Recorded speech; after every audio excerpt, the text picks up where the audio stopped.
আসসালামু আলাইকুম প্রিয় দর্শক, তো আমরা চলে আসলাম নড়াইল। আজকে জুম্মার নামাজ আদায় করলাম। আজকে পবিত্র জুম্মার দিন।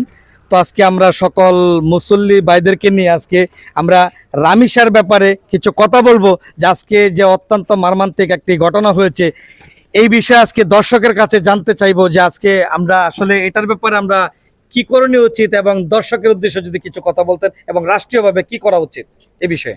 আসসালামু আলাইকুম, সবাইকে জুম্মা মুবারক।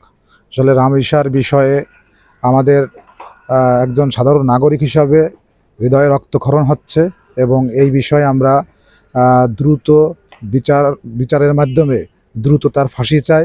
এবং গতকাল প্রধানমন্ত্রী জনাব তারেক রহমান কিন্তু স্পষ্ট ভাষায় তার বাসায় যায়, তার মা এবং বাবাকে স্পষ্ট ভাষায় বলে আসছে যে আমরা দ্রুত বিচারের মাধ্যমে আসামির ফাঁসি কার্যকর করা হবে।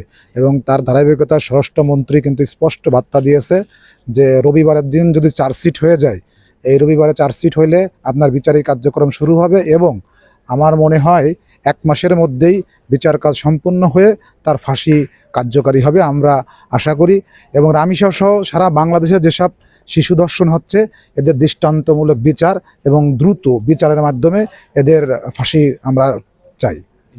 তো দর্শক শুনতে পারছেন, আমরা সবাই এটার প্রতিবাদ জানাই। আমরা সর্বোচ্চ রায় এবং সর্বোচ্চ শাস্তি আমাদের জাতির সামনে এবং বড় মাঠে এবং বড় ঈদগাহ মাঠের ময়দানে আইনা এবং জাতির সামনে তাকে শাস্তি দেওয়া হোক, এবং এরকম শাস্তি দেখে আমাদের বাংলাদেশে এরকম নোংরা কাজ করতে যেন আর কেউ সাহস না পায়। দর্শক, ভিডিওটি সর্বোচ্চ শেয়ার করে দিবেন, এবং বাংলাদেশের যত কন্টেন্ট ক্রিয়েটর আছেন, যত বাংলাদেশের সাংবাদিক ভাইয়েরা আছেন, আমরা সবাই এটার প্রতিবাদ করব যার যার জায়গা থেকে। ইনশাল্লাহ আমাদের রাষ্ট্রের প্রধানমন্ত্রীর কাছে একটাই আবেদন, আমাদের এটার সর্বোচ্চ বিচার এবং ফাঁসির রায়। সবাই ভালো থাকবেন।